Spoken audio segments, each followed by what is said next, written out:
เว้าคือบ่เว้า สิบอกอย่างเด้อ ไม่เว้าเลยน้องบ่มีแนวสิถามอ้ายบ่น้องบ่มีแนวสิถามอ้ายบ่ โดนมี ถามมาเลย อ่านไปเมื่อนี้เป็นจังได๋ มื้อนี้ม่วนครั้งแรกเลยอ้ายไปแบบว่าไปกินข้าวกับผู้สาวครั้งแรกอันนี้ครั้งแรกเลยพระอาทิตย์กำลังตกดิน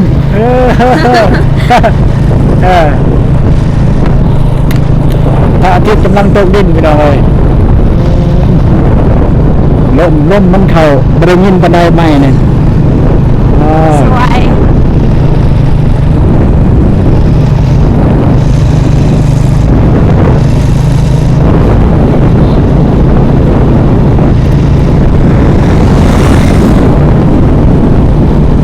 นี่งาม ถ่ายเบิ่งอ้ายลืมถามแม่นยังนี่ นี่บ่ โดย อย่าให้เอื้อย โอ้ยายเอื้อยบ่ เด้อ สั่งเท่าไรเบิ่งทั้งเบิดเท่าไรเป็นเงินเท่าไร พอดีเป็นเงินกลับไปทางพอดี300,000ป้าย อ๋อราคาเนี่ยมัน 290,000 กับค่าฝากมันเป็น300,000 โดย ซื้อยายังเนี่ยยาพื้นเมืองบ่ โดย ยาพื้นเมืองบ่หรือว่ายา อย่าพื้นเมือง ยาแพทย์ใบหมอ เด้อย าพื้นเมืองเนาะใส่แกะเบิ่งบ่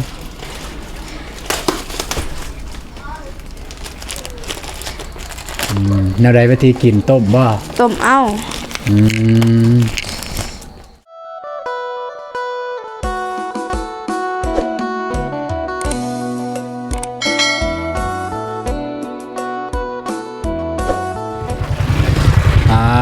เนาะมาเปิดภาพอยู่ระหว่างทางพี่น้องกันเนาะกำลังกลับบ้านพี่น้องเลย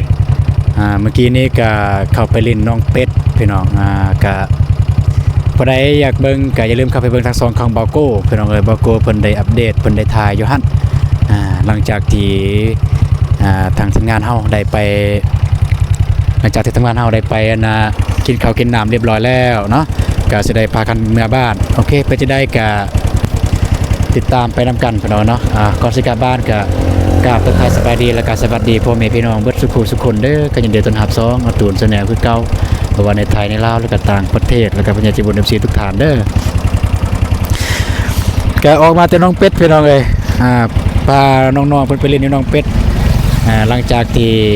ไปกินข้าวหรือว่าไปกินซีนดาดอยู่ห้านพี่น้องเนาะไปกินซีนดาดอยู่ห้านก็ออกมาแต่ห้านไปน้องเป็ดเลยก่อนอื่นหมดก็ต้องขอบขอบใจหลักไหลเด้ไหลรถเอาก่อนอื่นหมดก็ต้องขอบขอบใจหลายๆตั้งพอหลายๆเด้อที่โอนเงินมาให้ทางทีมงานเฮาไปกินซีนดาดโอนเงินให้เบาตูนแล้วก็ให้เบาตูนไปเลี้ยงทีมงานเนาะมาแต่เบาตรงเบานุ่งยังขาดเบานุ่งพี่น้องเอ้ยก็เอาไว้มือลังก่อนมือหน้ามือเนื้อก่อนพี่น้องเนาะแต่สำหรับมื้อนี้ก็เบานุ่งเพิ่นมาบ่ได้พี่น้องเบานุ่งเพิ่นมาบ่ได้ก็มาแต่3-4คนเฮานี่แหละก็หลังจากออกมาแต่หานดาดก็ทีมงานเฮาก็ได้ไปเล่นน้องเป็ดก็อย่าลืมเข้าไปเบิ่งทั้งสองเขาเบาโก้พี่น้องเอ้ยเปิดบาโก้เพิ่นได้อัปเดตทางน้องๆไปเลาะถ่ายรูปเลาะนั่นนี่แอบเบลโอ้ยสารพัดอยู่หั่นแหละพี่น้องเนาะก็ประมาณนี้แหละพี่น้องนี่จนตาสิหลับแล้วเนี่ยเป็นยังนะสบายดีเด้อ โดยเซอร์ไพรส์ดีจ้ะ เด้อเป็นยังนะ โอ้โหมันย่างเข้าตา โอ้แมงไม้เข้าตาใส่สิเบิ่งเห็นบ่ บ่เห็น โอเคกันไม่แต่ว่าได้บ่ เจ็บอยู่ ยังขาบ่ก็สิมันแมงไม้เข้าตาเบิ่งใส่ผมค่อยเบิ่งเพื่อให้มันก็ออกอีหลีบ่นะเอาตาเนี่ยเอาตาไปเขาเอิ้นว่าหยังเนาะเอาหน่วยตาเนี่ยไปทับใส่หัวข่อยนะไปทับใส่หัวข่อยเนี่ย หน่วยเอาตาเจ้าอ่ะนะ มีบ่ได้บ่ บ่ได้นี่ผมผู้ชายมันสั่นได้เด้อเอาเอาเอาหน่วยตาลมามา เอาแต่ภูมิเด้อ บ่แบบเอิ้นว่าจังได๋เนาะเอาผมอ้ายเนี่ยเซ็ตหน่วยตาเจ้าอ่ะนะเพราะว่าขี้ฝุ่นมันอยู่ไหนเด้เป็นเอาไงรถกำลังมาเฮาก็อยู่หน้าทางไว้บ่คันไว้แล้วก็เมื่อเนาะโอเคเป็นเอาเลยแต่จะได้เดินทางเมื่อก่อนพี่น้องไปขึ้นจะเดินทางเมื่อก่อนพี่น้องเลยบาโกกับน้องพรเมื่อก่อนแล้วพี่น้องบาโกเพิ่นออกเมื่อเพิ่นไปส่งน้องพรไปแล้วน้องบาตูนกับน้องบองกับมือนำลังเพราะว่าบาตูนจอดถ่ายคลิปจอดเปิดคลิปพี่น้องเลยโอเคเป็นจังใดก็จะลืมติดตามไปนำกันกับการเดินทางกลับบ้านมื้อนี้เป็นจังใดแน่พี่น้องเนาะก็สิให้น้องบองเพิ่นจับกล้องพี่น้องเลยน้องบองจับกล้องเวลาน้องอยากถ่าย2คนน้องก็ใส่กล้องหน้านี่เด้อจังสิเวลาน้องอยากถ่ายระหว่างการเดินทางจังสิน้องก็เปลี่ยนเลยปุ๊บยินบ่เอาสิเปลี่ยนให้เลยเปลี่ยนอยู่นี่แหละเอาโอเคไปถ่ายขึ้นเลย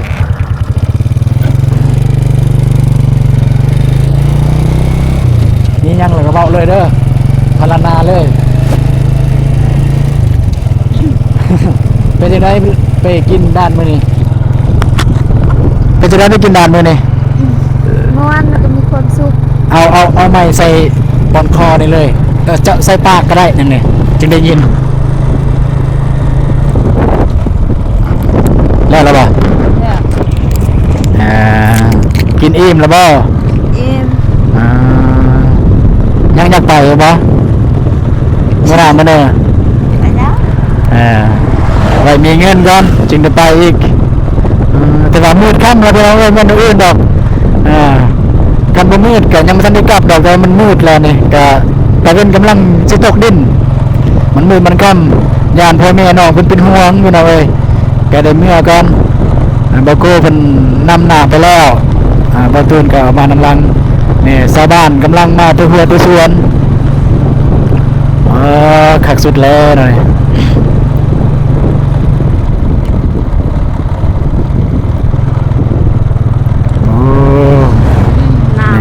หนาวบ่อายกันหนาวคือกัน ยามหนาวแล้วเด้อพี่น้องเลยเนาะจะท่านผู้ชมจะอยู่ทางใดเจอใดอยู่บ้านเฮาหรือต่างประเทศก็อย่าลืมดูแลเจ้าของเด้ออากาศกับอากาศหนาวๆจังซี่พี่น้องเอ้ยไปเฮ้ย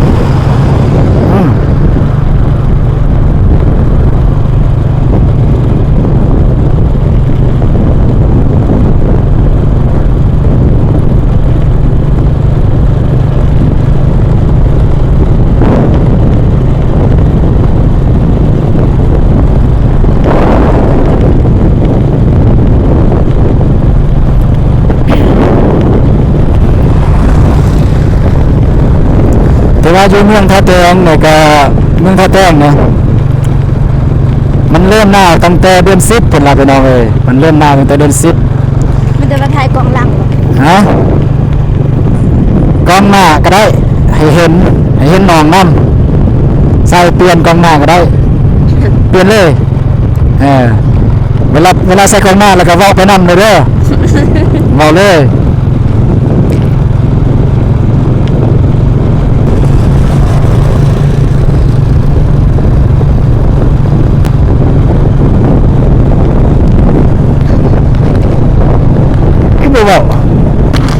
คือบ่เว้า สิว่าอย่างแล้ว ให้เว้าเลยน้องบ่มีแนวสิถามอ้ายบ่น้องบ่มีแนวสิถามอ้ายบ่ โดนมี ถามมาเลย อ่านไปเมื่อนี้เป็นจังได๋ มื้อนี้ม่วนครั้งแรกเลยอ้ายไปแบบว่าไปกินข้าวกับผู้สาวครั้งแรกอันนี้ครั้งแรกเลย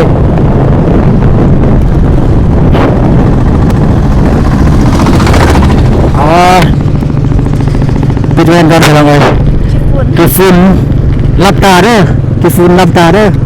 งั้นฝุ่นเข้าตา ทักทายสวัสดีเด้อเพื่อนพี่น้องเลยเสียงอาจารย์บริมินแม่กับเขาโทรกอไฟแล้วไงพี่น้องเลยพี่น้องยุดบ่เปลี่ยนบ่เปลี่ยนมุมดีเป็นน่าเดินเลยเนาะตู้เนี่ยมาตู้ไม่ได้ทายพี่น้องเลยเมื่อกี้นี่เราตู้ไม่ได้ทายให้โบโก้ทำทายทายเป็นม้วนไปเมือ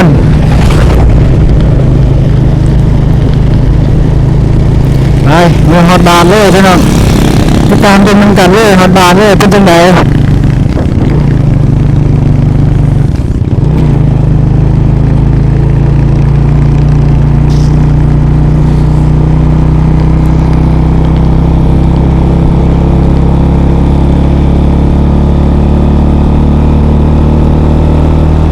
ใกล้จะฮอดบ้านได้แล้ว โบโก้ไม่เห็น โบโก้ไม่เห็นเหรอแม่นโบโก้เมื่อกี้นี่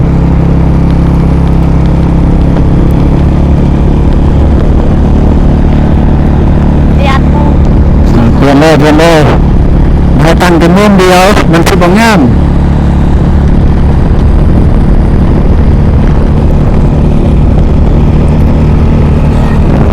อันนี้คืออยู่บนนี้คือบนน้องบองเคยมาหับจ้างบนนี้นั่นบ่ โดย อยู่บนนี้แล้วคือบริษัทเวียดที่น้องบองเคยมาหับจ้าง อันนี้เป็นบอนย่าม ตอนงามบ่ โดย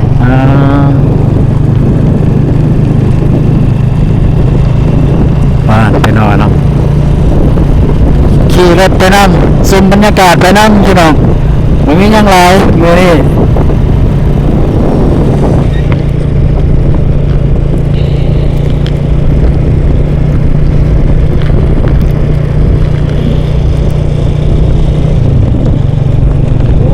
ตา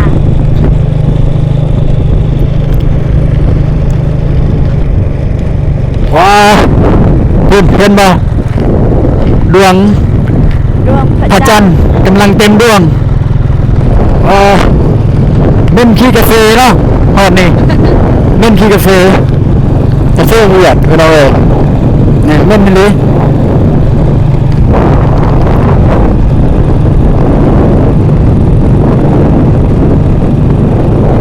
มาไอ้จับใส่กองหน้าก็ได้พี่น้องเปลี่ยนกันจับ ทันได้บ่ ได้เยอะเปลี่ยนมุมเด้โอ้ สบาย กับบรรยากาศ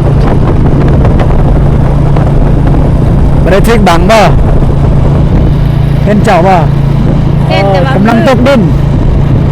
พระอาทิตย์กำลังตกดิน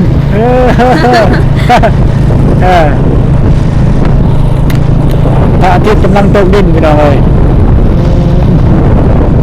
ลมมันเข้าบริยินบันไดใหม่เนี่ย สวย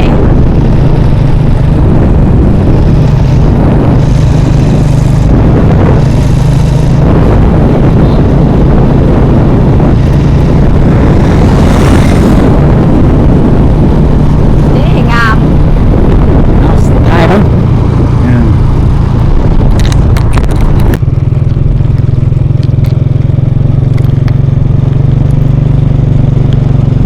แล้วป่ะ แล้ว เห็นป่ะดวงจันทร์พระจันทร์เต็มดวงเห็นแล้วเนาะก็พอดีตะเวนตกดินเลยตอนนี้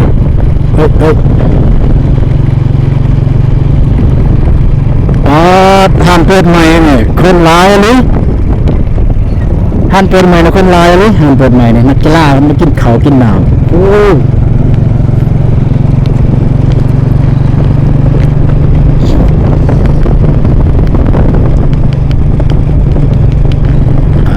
เนาะ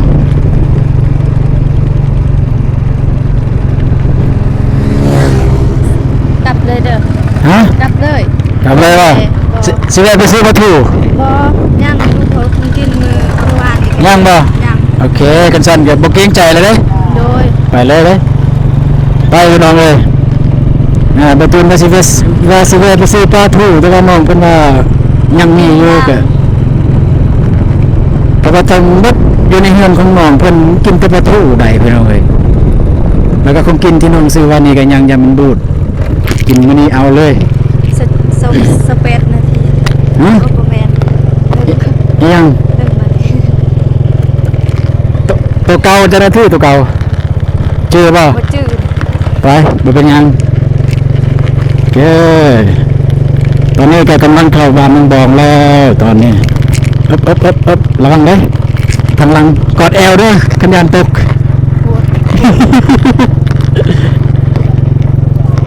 ไปตอนแรกๆตะกี้นี่บ่ตูน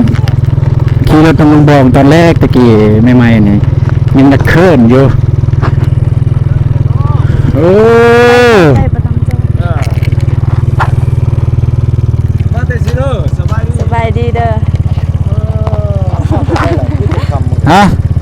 มาแต่ลิ้น กินสิลาดบ่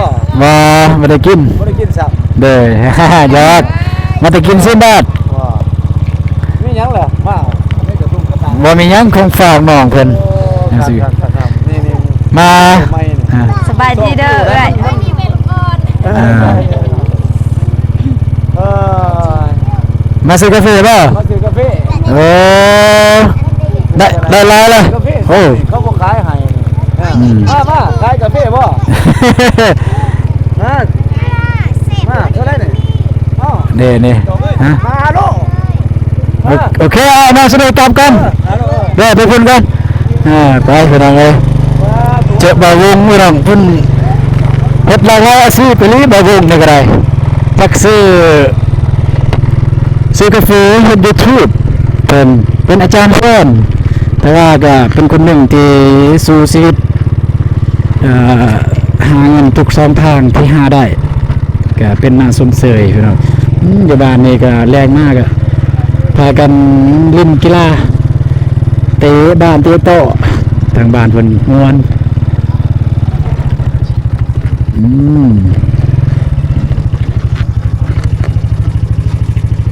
สบายดีเด้อสบายดีโอ้ ถ่ายเลย สบายดีเด้อพี่เอ้ยเอ้ย ตอนนี้ก็เป็นทีพอแล้วเฮือนฮอดซานน้องบองแล้วไปใส่เครื่องน้องให้ถือซอยบ่อันนี้บ่ที่ว่าลืมอยู่หัน โดย ซื้อเมื่อวานนี่ โดยเส้นผู ซื้อเท่าเดิม ส้นผู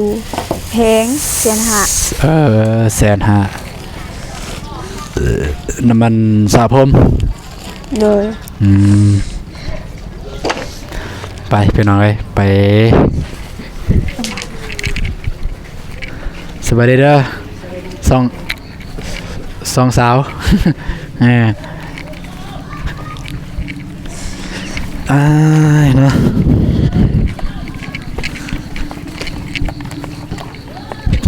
มันอยากมืดแล้วบ้านนี่พี่น้องเอ้ยบ่ได้ซื้อหยังมาก็บ่รู้สิไปทักทายแม่น้องน้องบองเพราะว่าน้องเพิ่นว่ายังอยู่ตัวซื้อเมื่อวานมื้อซื่นก็กินบ่ทันเบิดยังลายอยู่เพิ่นว่าโอเคนี่สิแวะไปหาน้องก็เด้ยก็ค่ำแล้วพี่น้องเอ้ยตอนนี้มันมืดตื่นตาแล้วกันไปหาน้องก็เด้ยเพิ่นก็ไม่แต่มานั่งเรียนอยู่นี่ก่อนพี่น้องให้น้องบองเพิ่นเปลี่ยนเครื่องเปลี่ยนอันนั้นก่อนแล้วก็จึงบวนอยู่ไส อ้ายลืมถามแม่นหยังนี่ นี่บ่ โดย อย่าให้เอื้อย โอ้ยายเอื้อยบ่ เด้อ สั่งเท่าใดบ่ทั้งเบิดเท่าใดเป็นเงินเท่าใด พอดีเป็นเงินกลับไปทางพอดี300,000ป้าย อ๋อราคาเนี่ยมัน 290,000 กับค่าฝากมันเป็น300,000 โดย ซื้อยาหยังเนี่ยยาพื้นเมืองบ่ โดย ยาพื้นเมืองบ่หรือว่ายา อย่าพื้นเมือง ยาแพทย์ยาหมอ เด้อย าพื้นเมืองเนาะใส่แกะเบิ่งบ่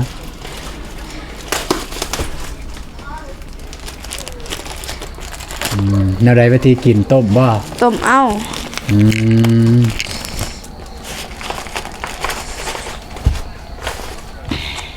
โอ้ หัวไทรอยด์ โอ้นี่พี่น้องเอ้ย พอดีเอื้อยกินยาตัวนี้แล้วก็รู้สึกคอกะ ดี ดีขึ้นหน่อยนึง โอ้ ดีขึ้นตอนกิน ดีกินตะเกินแต่ต้อง โดย ได้กินตลอดเลยสัน โดย เพราะว่าเพิ่นหนักเดี๋ยวว่าตูนสิอ่านให้ฟังปัวไทรอยด์แล้วก็ยาพื้นเมืองลาวภาคใต้อาจารย์ปททขออนุญาตเอ่ยชื่อเด้ออาจารย์ปทศิวิไลนี่บ่ฮู้อ่านพี่น้องเป็นแปลแล้วตัวนี้เพิ่นแปลเพิ่นสิเบิ่งสิทายนี่แหละเพิ่นแปลอยู่นี่แน่เพิ่นแปลนี่เพิ่นแปลอยู่รุมผู้ใดอยากได้ก็เบอร์โทรตามนี้เลยพี่น้องเอ้ยนี่หูของเพิ่นโอ้ยังหนุ่มอยู่เนาะ คือน้องก็สั่งเป็นประจำอยู่หันนี่แหละสั่งประจำ ปกติก็แม่นสั่งอยู่น้ำเพิ่นบ่ โดยบ่ดีเอื้อยกินเอื้อยว่าแบบดีขึ้นอยู่แล้วก็กินข้าวก็พอเสพตอนกินยาแต่ว่าคันบ่กินยาก็กลับมาเป็นคือเก่า กันสั่นก็ต้องได้กินประจำเลยยาเนี่ยก็ดีกว่าเจ็บเนาะ โดย ก็กินบ่ได้คมบ่ได้หยังบ่น้องลอง บ่ เคยลองกินบ่ ว่า โอเคพี่น้องเลยก็ให้น้องบองเพิ่นเปลี่ยนเครื่องเปลี่ยนหยังก่อนจึงมาคุยกันหน่อยนึงพี่น้องเนาะแล้วก็สิได้เมื่อบ้าน มื้อนี้บ่เลยสดบ่ บ่โกบ่ได้มาบ่โกเพิ่นเมื่อกี้นี่เพราะว่าแจ้งในคลิปของบ่โกว่าสิไลฟ์สด แต่ก็เบิ่งตัวจริงพี่น้องบ่ตูนก็เพราะว่าเมื่อกี้เนี่ยเห็นแม่โทรมาเพราะว่า มีตู้เองบ่ โดยเพราะว่าไปขออนุญาตนั่งก่อนเพราะว่าอยู่บ้านเบาตูนใกล้สิฮอดเกินว่าบุญบ้านก็มีเวียกมีงานก็แบบจักสิแม่นเวียกอีหยังแม่บันโทรมาอยู่ในสายบ่ได้รับนี่ บ่ได้รับน้องสายโทรมาพอดีตอนไปเข้าห้องน้ำอยู่น้องเป็ดนั่นพอดีรับสายตอนขี่รถมาแต่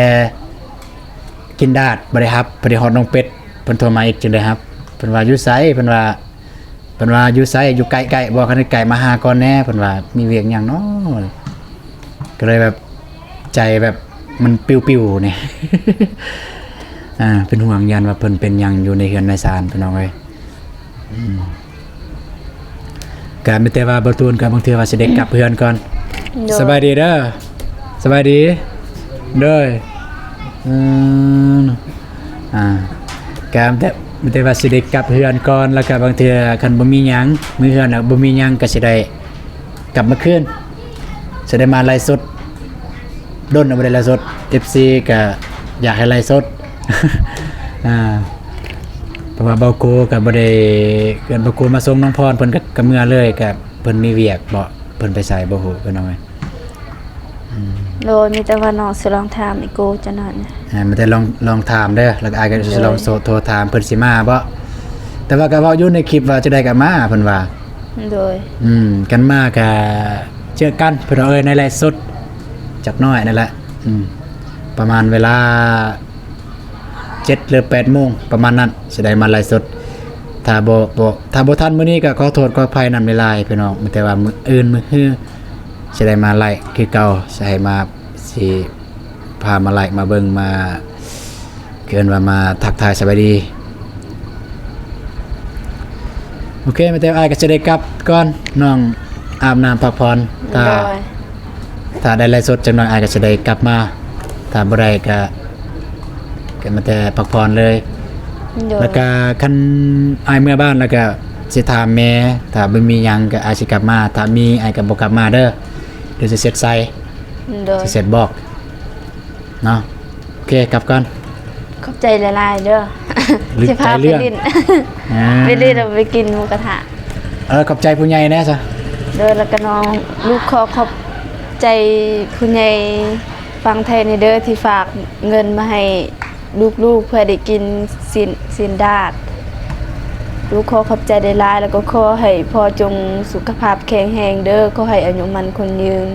จงอยู่เย็นเป็นสุขสุขกายสุขใจเด้อพ่อสาธุเลยก็จะได้ตาแค่แน่ละ แค่แน่อยู่ เอาดี แค่แน่ จะน้อยว่าลืมตาบ่ได้รับตาบ่ได้ บ่ได้ได้โอเคกลับก่อนซอนโดยเลยมาใหม่ไอ้